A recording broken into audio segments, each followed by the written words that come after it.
Halo teman-teman, pada kesempatan ini saya dan teman-teman saya akan menjelaskan dan mempresentasikan hasil tugas kami tentang rantai pasok komoditi cabai di Kabupaten Muaro Jambi, Provinsi Jambi. Dan kali ini saya akan memperkenalkan diri saya dan teman-teman saya juga. Dengan saya sendiri, Glenn Alexander Sialoho, yang kedua itu ada Yesi Lorena Borotarigan, yang ketiga itu ada Monica Manik, dan yang keempat itu ada Dian Saputra. Dengan dosen pengampu mata kuliah manajemen produksi agribisnis yaitu Ibu Dr. Insinyur Ira Wayuni MP, dan dengan Bapak Profesor Dr. Insinyur Suwandi MSI dari Fakultas Pertanian Program Studi Agribisnis Universitas Jambi. Nah teman-teman, berikut perkenalan yang bisa saya sampaikan. Selamat menyaksikan dan terima kasih. Terima kasih kepada moderator. Sebelumnya perkenalkan saya Dian Saputra dengan NIM di 1B018209. Di sini saya akan menyampaikan pengertian rantai pasok dan sejarah komoditi cabai di Indonesia. Pengertian rantai pasok. Apa itu rantai pasok? Rantai pasok adalah rangkaian hubungan antar perusahaan atau aktivitas yang melaksanakan penyaluran pasokan barang atau jasa dari tempat asal sampai ke tempat pembeli atau pelanggan. Manajemen rantai pasok atau yang disebut dengan supply chain management merupakan pengelolaan rantai siklus yang lengkap mulai dari bahan mentah dari supplier, kegiatan operasional di perusahaan, berlanjut ke distribusi sampai kepada konsumen. Sejarah komoditi cabai di Indonesia. Tanaman cabai merupakan tanaman yang datang ke Indonesia atau bukan tanaman asli Indonesia, melainkan dipopulerkan oleh Columbus. Tanaman cabai awalnya berasal dari benua Amerika, tepatnya di bagian tengah dan selatan. Kira-kira penggunaan cabai digunakan pada tahun 7000 sebelum Masehi oleh suku Indian. Cabai yang dibawa Columbus ke Spanyol adalah jenis cabai merah atau Capsicum annum. Tanaman cabai pertama kali masuk Indonesia karena dibawa oleh pelaut Portugis Ferdinand Magalhães pada tahun 1480 sampai 1521 yang melakukan pelayaran atas prakarsa Spanyol. Pada tahun 1519, Magalhães mendarat di Pulau Maluku. Sebelum saya melanjutkan slide berikutnya, perkenalkan nama saya Yesi Lorena Borotarigan dengan NIM D1B018. Pada rantai pasok biasanya ada 3 macam aliran yang harus dikelola. Yang pertama, aliran produk yang mengalir dari hulu ke hilir. Yang kedua, aliran uang atau finansial yang mengalir dari hilir ke hulu. Yang ketiga, aliran informasi yang mengalir dari hulu ke hilir ataupun sebaliknya. Aliran rantai pasok cabai. 1. Aliran produk cabai merah. Cabai merah didistribusikan dalam keadaan buah segar dari petani ke beberapa lembaga pemasaran, yaitu supplier dan pedagang pengepul. Cabai merah didistribusikan kepada supplier untuk pemenuhan kebutuhan bahan baku di industri pengolahan PT Indofood dan PT ABC. Supplier melakukan sortasi dan petik gagang cabai merah.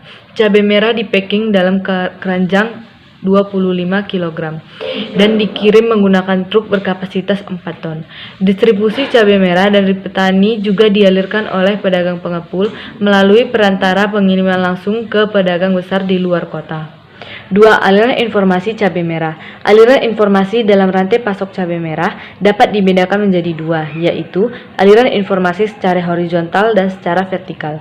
Aliran informasi secara horizontal hanya terjadi di kalangan para petani, khususnya para petani yang tergabung dalam kelompok tani. Informasi di dalam rantai pasok cabai merah yang mengalir melalui aliran vertikal terdiri dari 6 macam aliran, diantaranya 1. Antara petani dengan lembaga-lembaga pemasaran cabai merah.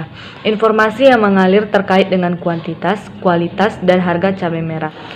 2. Antara lembaga pemasaran cabai merah dengan industri pengolahan. Informasi yang mengalir terkait jumlah pasokan, jadwal perindistribusian, dan harga penjualan cabai merah. 3. Antara pedagang pengepul dengan pengirim langsung dan pedagang pasar. Informasi yang mengalir yaitu berupa kuantitas, kualitas cabai merah hasil panen petani, serta harga cabai merah yang terbentuk di pasar. 4. Antara pengirim langsung dan pedagang besar. Informasi pada tingkat ini diantaranya yaitu berupa kuantitas, kualitas pasok, jadwal perindistribusian, dan harga cabai merah yang terbentuk. Yang kelima, antara pedagang pasar dengan pedagang eceran cabai merah. Informasi yang mengalir yaitu berupa jumlah permintaan atau kebutuhan untuk konsumsi dan harga yang terbentuk untuk cabai merah. Yang keenam, antara pedagang ecer cabai merah dengan konsumen.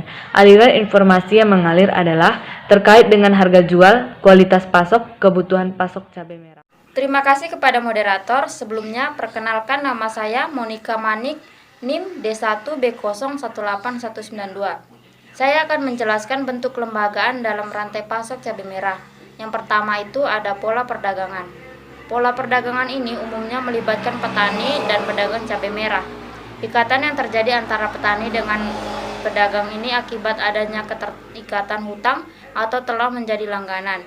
Dalam artian tidak ada kontrak perjanjian tertulis antara para petani dengan pedagang pengumpul, pedagang pasar maupun supplier. Ikatan terjadi hanya dengan mengandalkan kepercayaan. Yang kedua ada pola kemitraan.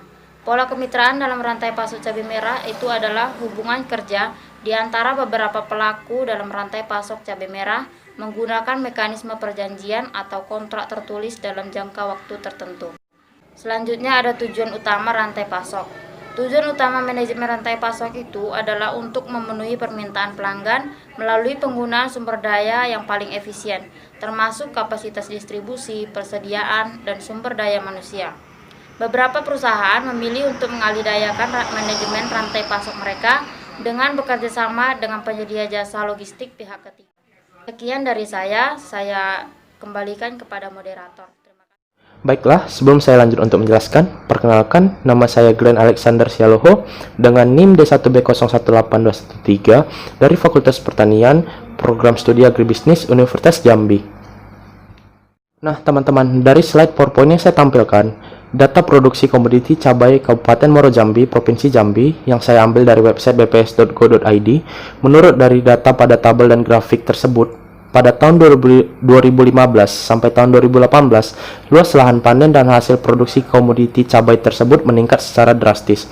Hal ini bisa terjadi dikarenakan meningkatnya permintaan dari para konsumen yang ada di pasar, sehingga para petani ingin menanam komoditi cabai tersebut dan ditambah lagi dengan harga komoditi cabai yang lumayan mahal di pasar.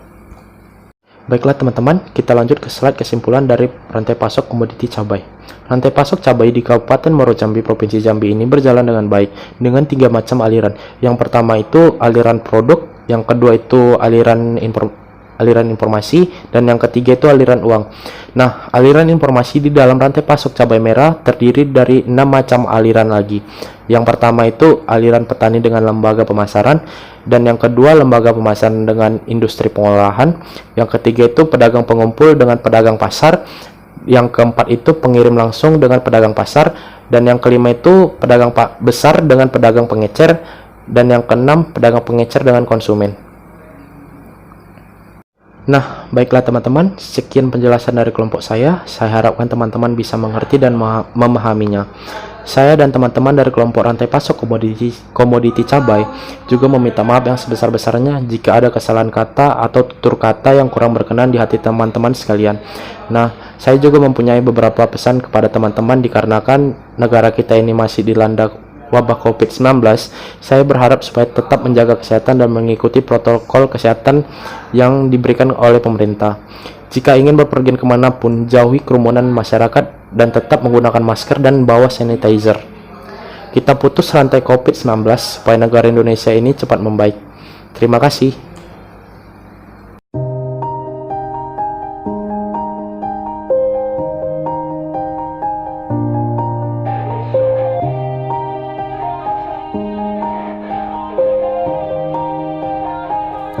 Yeah, everybody knows that I'm breaking down.